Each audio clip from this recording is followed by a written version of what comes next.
Distance में से गुजर कर इस तरह यहाँ से होती हुई इस मेन चिप में चली जाती है।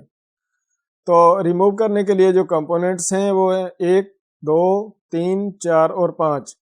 तो जो LCD के डिस्प्ले के जो पॉइंट हैं उनमें से आप ये कंपोनेंट जो हैं ये रिमूव कर सकते हैं। अगर कोई LCD का फॉल्ट आ रहा हो तो वाइट LCD वगैरह आ रहा हो और लाइनें यानी कि यहाँ पर काम कर रही हो, मोबाइल वाटर डैमेज हो, तो आप ये रिमूव कर सकते हैं।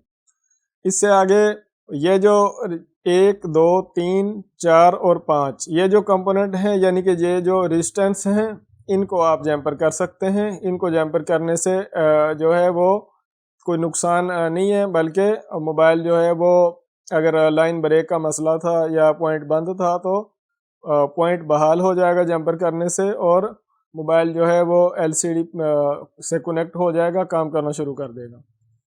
इससे आगे यहाँ पर ये कुछ कंपोनेंट्स और हैं, इनके बारे में भी आपको मैं गाइड कर दूँ। मैं ज़रा जूम कर लूँ तो आप देखें कि ये जो पॉइंट्स हैं ये LCD लाइट के पॉइंट हैं। तो ये लाइन जो है ये यहाँ से गुजरती हुई इधर यहाँ पर डायरेक्ट जा रही है यहाँ पर। तो इसमें कोई कंपोनेंट नहीं लगा हुआ, ये लाइन जो है ये बाईपास जा रही है इसी तरह। जबकि जो दूसरी लाइन है यहाँ पर आप देखें तो इसमें एक रेजिस्टेंस लगी हुई है और जो यहाँ से होती हुई इस तरह इस पॉइंट में यहाँ पर आ रही है। तो आप इसको अगर ये जल जाए तो इसको जंपर कर सकते हैं। और ये जो है ये पहली लाइन ये डायरेक्ट है, जबकि ये जो लगा हुआ है यहाँ पर ये कैपेसिटर है, इसकी ये साइड जो है ये ग्राउंड है। और ये जो रेजिस्टेंस लगी हुई है आप इसको जंपर कर सकते हैं। और इससे आगे फिर ये कैपेसिटर लगा हुआ है, इसका एक सिरा ये वाला ये ग्राउंड है। और ये जो इसके नीचे रेजिस्टेंस लगी हुई है यहाँ से आप देखें ये लाइन यहाँ से और जो वैल्यू है इस पॉइंट की वो इस रेजिस्टेंस में से पास होकर इस तरह यहाँ पर इधर आ रही है LCD के पॉइंट्स की तरफ। तो वीडियो बनाने का मकसद ये है कि तमाम पॉइंट्स ऐसे नहीं होते या कंपोनेंट्स जिनको जंपर किया जाए। जो ये रेजिस्टेंस है ये आप जंपर कर सकते हैं, जबकि कैपेसिटर जो है वो एक साइड ग्राउंड से कनेक्ट होता है। अगर आप जंपर करेंगे तो वो पॉइंट जो है वो शॉर्ट हो जाएगा, जो पॉइंट है वो शॉर्ट हो जाएगा, तो आप उसको जंपर नहीं कर सकते। वीडियो काफ़ी लंबी हो चुकी है, मेरा ख्याल है कि इस वीडियो में यहाँ तक। तो वीडियो को कंप्लीट देखिएगा। आइए मिलते हैं नेक्स्ट वीडियो में। अपना ख्याल रखिएगा। अल्लाह हाफिज़।